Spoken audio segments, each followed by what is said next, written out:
Welcome back everybody, Mr. T here in Pixel Platformer episode 11. And last episode with the particle systems that I was showing you, we created an explosion if we hit hazards of any kind, which is pretty cool, and we respawn like if I hit these spikes.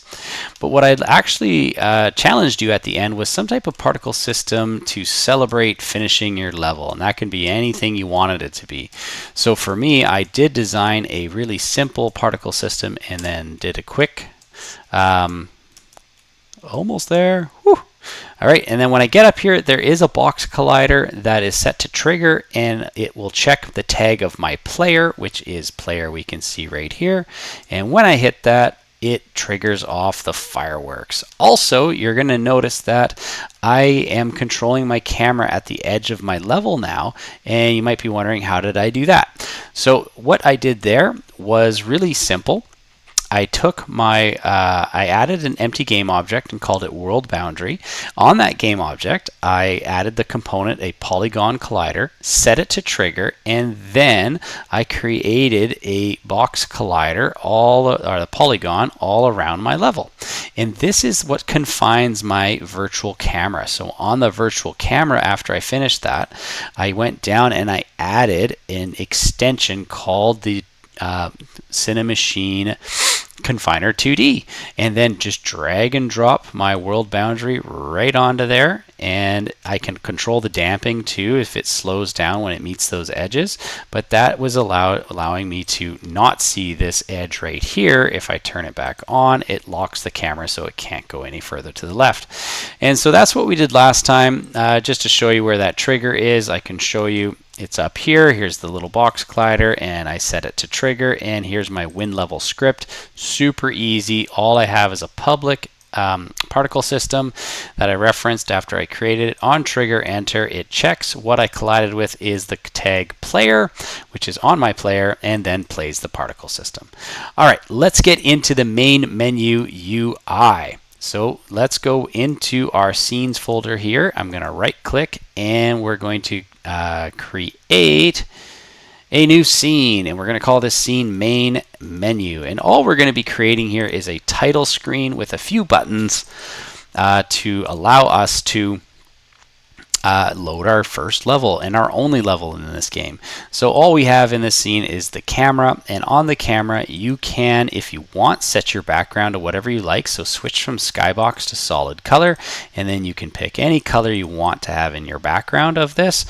For me though, to continue with my theme, I'm going to bring in my my kind of space piece of artwork background that I created with pixel art. Really simple. We're going to bring that in. Let's get my camera actually back in view so I can put this background in the correct location. Oh my goodness, let's bring this down. There we go. Okay, so I got my background here. Don't necessarily need to resize it. That's going to work just fine with the star effect there. And let's get building. So I'm just going to rename this really quick to my background, and we're going to create a UI.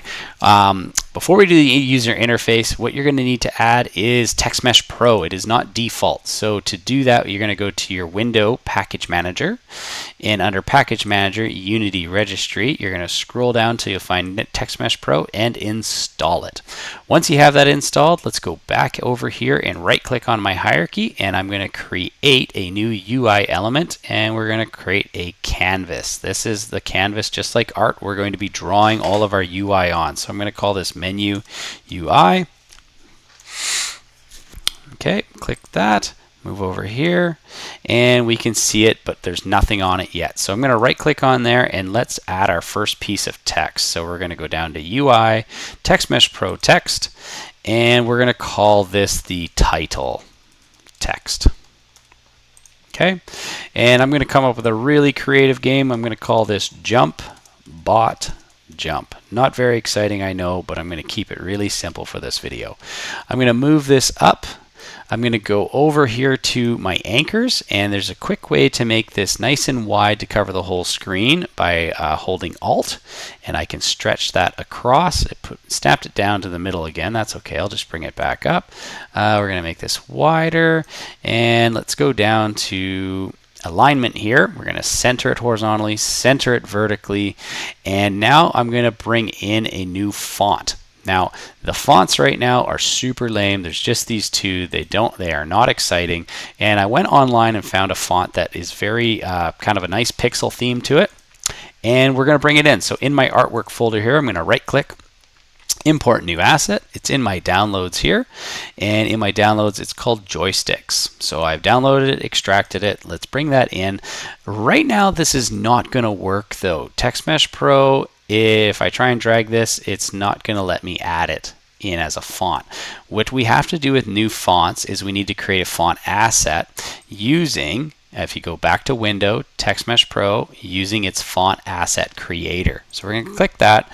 This is really easy. Drag this right on in here. Leave all the settings the same to generate the font atlas so TextMesh Pro can use it. Save it right where I am right now. That works fine. And we're going to see there it is now. So now I can go to this and I can drag and drop it right there, and you can see it is much more of a kind of a pixel looking type text. I'm just going to turn this font up quite a bit. Let's maybe try and go up to 50. No, let's keep going. Let's go maybe 100. Jump, bot, jump. Okay, now right now it's just white. I'm just going to show a couple things that you can do with this, but you can really dive into. I could just change the color, but even better, let's do a color gradient. This is doing a 4-corner gradient, but I'm just going to go horizontal for mine. No, let's do vertical for this. And for vertical, I want to use a similar to this purple theme of my bot that I have. So I'm just going to go in here and I'm just going to go to the purple area and let's grab that. And you can see it's already showing that gradient down to white. I'm actually just going to choose that purple, but just kind of a slightly darker purple. And then so now I got my gradient. I'm going to scroll down here. There's lots of options. I'm just going to go down to the outline, and I'm going to make my outline white. And I'm just going to increase the thickness just to let it pop a little bit more on my title. Okay, so there's my title screen for Jump Bot Jump. You can play around with that all you want. And now let's get some buttons to get our UI functioning. So I'm going to take my UI, right click, go down to UI and choose Button TextMesh Pro. And that's going to create this super lame looking white button that just says button. So to change the text on this button, it has a child, and that child is the text. So in that child, I'm just going to call this Start Game. Okay, is what I'm going to use, and I'm going to reset this font to our joystick font to make everything match. And we're going to need to make this button a little bit bigger, so I'm going to zoom in here and let's change the scale of this button. Let's bring it up a bit. Okay, yeah, that looks good. And the font I'm going to have to bring down here, make that work. And I do need to, okay, now it's fitting nicely. Okay, let's go back to the button and let's make that a little bit bigger. Start game. Yeah, I think it's looking pretty good right now. You can notice that it has, oh no, that's okay. Let's just try this. Yeah, it's looking pretty good. So there's my start game ready to go. So I'm going to rename this button to, whoops, I accidentally duplicated it. Let's right click and let's rename this to my start button. And I'll leave the text as that. And so now when we leave this as is, it's just all white and we don't have any transitions going on, and we want to change the color as we go. Personally, I don't like this white around my button. What I'd like to do is actually take that and make it completely transparent so you can't see it. Now, again, now the letters are pretty small, so let's go to the text here, and I'm going to choose a color that matches. Let's use the color sampler here and grab a purple from the bot. There we go. And now my color is matching the way I like. You could, again, do the same color gradient and make all that match if you like. You could create your own gradient asset as well. But for this is going to work just fine for us. I'm just going to take this button now and move it up. But before that, actually, let's tweak some of these highlighted colors. So this highlight color here, again, I'm going to take a sample. Let's take a, whoops, yeah, let's take a sample here of the purple. And so I like that, but I'm going to make it a lot more transparent. Okay. And let's right click, copy that. Let's paste it here. Let's paste it here. Disable doesn't really matter, but I'll leave that there as well. So let's see how this looks now when I hover over it and click it. So now, once the game starts, so there it is, and it hovers and it gets a bit of a purple background. Maybe I want that a little bit more transparent, and if I click it there, you don't see any change. So I think what'll be good is when I actually click the pressed color, let's make that a little bit less transparent and decrease the transparency still when I'm highlighted on it. Let's try that out and see what it looks like. And I think I'll leave it there. But you can play around with this a whole bunch on how your buttons look and the transparency of them. So I like that. It's got a nice subtle fade on it, and if I click it, it flicks to purple. Okay, and it will start the next scene as soon as we do that. Okay, so I like my button. So now we're going to work smarter, not harder. I'm going to take that button and I'm going to Control D to duplicate it and do it again. Now these are hiding right on top of each other, so I'm going to move. Let's move that one down. Let's take my start button. Let's move that up. And the third one was right there. So, okay, so let's kind of line these up a little bit better.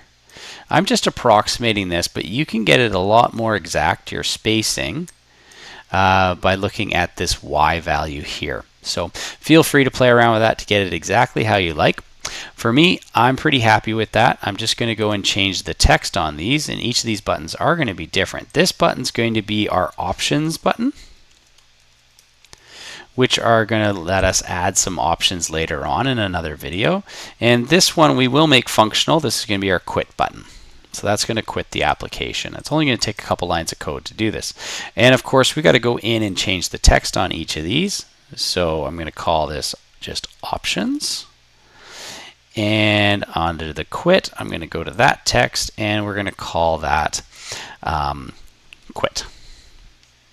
Okay, really simple. I got my 3 buttons there. I'm just going to tweak the positioning a little bit on each of them, get them a little bit closer together for the start, and options and quit down below. Okay, and if I hit play here, as I hover over each button, they will highlight and I can click on all of them, but nothing's going to happen yet, and we'll get that sorted in a couple minutes here. So let's just see how this is looking. We're highlighting over our buttons, good to go. All right, now on the menu game object, we're going to go down here and we're going to add a component, and we're going to make this a new script, and we're going to call this our menu controller. Okay, and we're going to create and add that. And let's open it up. This is going to be a really easy thing to use. To use our menu controller, we're going to need to bring in this scene manager. So using a Unity engine, and we're going to want the scene management system.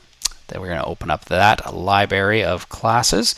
And next, what we're going to do is create some custom functions. So first thing first, I'm going to get rid of all that. I don't need any of that. So for our menu controller, we're going to create some custom functions. So the first one we're going to make is called, we got to make sure these are public. Public void start game. We're going to call that method. And we'll put some code in there in a second. And we're going to make another one called public void quit game. Okay. All right, and each of these methods, this one's already telling me exactly what I want it to do, which is true. Application.quit. That's going to quit our application when we're running it in PC. So that's ready to go. The start game, though, we're going to be using the scene manager. Okay. So when we're doing the scene manager, we're going to access that class, and we're going to use the load scene method. So load scene there, and it wants to know what scene. So this is where I would put in the index. Lots of ways to do this, but for us, we only have one level, and that's going to be in index number 1, and we're going to set that up in a second here. And that's it. That's all the code we need. We created 2 methods. Later on, you would have an options method here too if the options button was hit.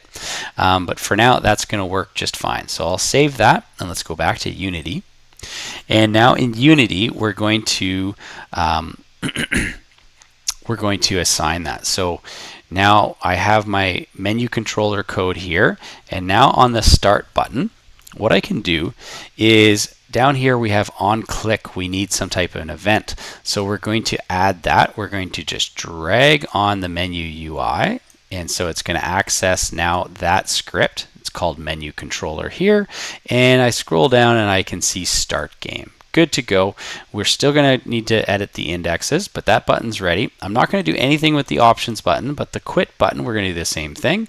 On click, we're going to add a new event, and that's going to be from the menu here, referencing all the scripts attached to that, which the menu controller is on there, and I'm going to go down to the quit game controller. So now those will actually happen, but first we need to go to our build settings and see what we have loaded. Now I've been doing some testing here, so what I am actually going to be loading here is first I want to add this open scene, so that's going to be the only scene that we have so far. Let me remove all these to make it a little cleaner. That's when I was testing a few builds. And I'm going to add another scene here. And currently that is my episode 11 scene as I've been building this tutorial. Now we have that. So that is my index 1 that I was indicating. There are other ways to do that, but this will work just fine. Like I could get the build index and add 1 to it, but there's only one level in this game, so this is going to work just fine. So now everything's good to go. We are done. Let's just do a quick test to make sure it loads the next level. The quit button will not do anything at this time because this is only in test mode. So if I click quit, nothing's going to happen. But if I do go and click start game, it will load the next scene and we're ready to try and get to the top. That's going to conclude this video. We're going to look at UI inside the game next, and I'll see you next time.